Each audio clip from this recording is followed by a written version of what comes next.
आपको बता दें, संभल में बावड़ी के पास जो अतिक्रमण किया गया था उस पर हथौड़ा चलाया गया है प्रशासन की ओर से। मकान पर यह कार्रवाई की गई है क्योंकि कई बार नोटिस जारी करने के बाद भी अतिक्रमण नहीं हटाया गया, जिसके बाद अब प्रशासन की ओर से कार्रवाई की गई और संभल में बावड़ी के पास में जो अतिक्रमण किया गया है उसे पूरी तरीके से ध्वस्त करवाया गया। नगर पालिका प्रशासन ने पहले मकान को नोटिस चस्पा किया, उसके बाद अब नगर पालिका के कर्मचारी मकान को ध्वस्त कर रहे हैं। पालिका प्रशासन ने मकान के मालिक को 24 घंटे की मोहलत दी थी।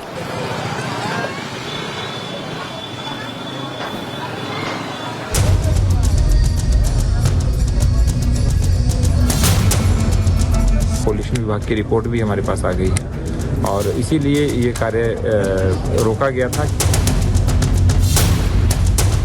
संभल के बारे में सारी चीजें पहले से तय हैं। एक एक करके वहां पर संभल का इस्लामीकरण हुआ। पिछले 47 साल से इस्लामीकरण की बेड़ियों में जकड़ा संभल अब आजाद हो रहा है। जिस कैंसर ने शहर को अपने जद में ले लिया था उसका इलाज हो रहा है। 1978 में जिस इलाके का भूगोल बदला गया उसकी सर्जरी की जा रही है। बदले नक्शे को फिर से अस्तित्व में लाया जा रहा है। संभल के चंदौसी में स्थित ये रानी की बावड़ी है जिसे 1978 में हुए संभल हिंसा के बाद कट्टरपंथियों ने पाट दिया था, लेकिन एक बार फिर से ये अपने वजूद में लौट आई है।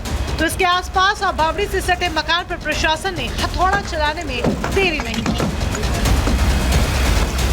संभल प्रशासन के मुताबिक बावड़ी पर अवैध रूप से बनाए गए मकान को ध्वस्त कराया जा रहा है। नगर पालिका प्रशासन ने पहले मकान पर नोटिस चिपकाया, मोहलत खत्म हुई तो घर में रखा सामान बाहर निकाला। इस दौरान लोगों ने गुहार लगाई, बावजूद इसके कब्जे को ध्वस्त कर दिया गया।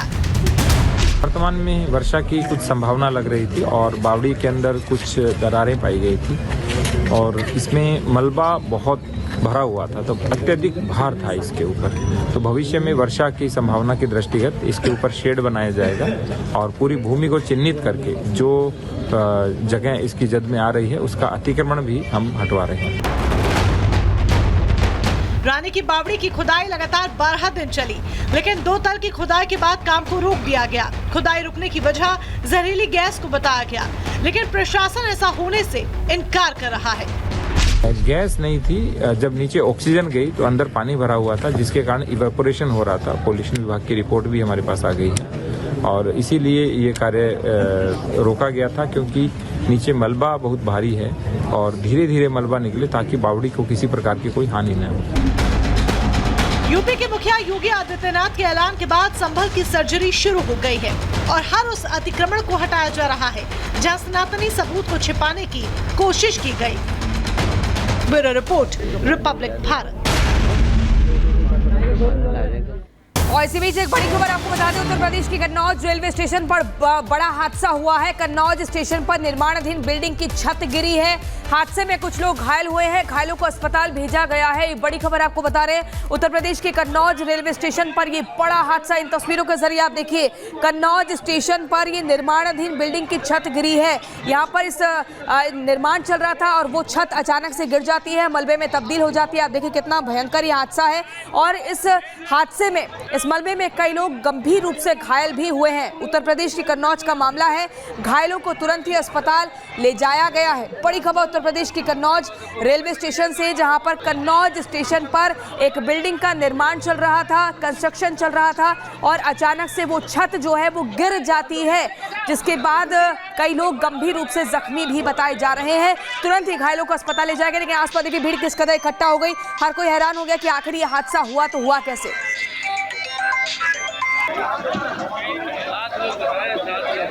अंदर हैं 7 लोग हैं।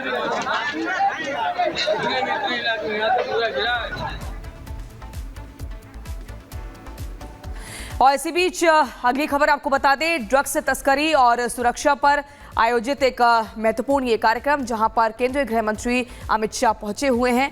और आपको बता दें, कॉन्फ्रेंस में गृह मंत्री अमित शाह ने कहा है कि भारत सरकार ड्रग्स तस्करी को लेकर बहुत ही गंभीर है। पिछले 10 साल में 24 लाख किलो ड्रग्स जब्त की गई है, जिसकी कीमत 56,000 करोड़ रुपए से ज्यादा बताई गई है। अमित शाह ने कहा कि पिछले साल की अगर बात करें तो 8600 यानी कि 8,600 करोड़ के ड्रग्स जलाए गए हैं। अमित शाह ने यह भी कहा कि हम नशा मुक्त भारत बनाकर रहेंगे। क्या कुछ कहा अमित शाह ने, वो आपको सुनवाते हैं।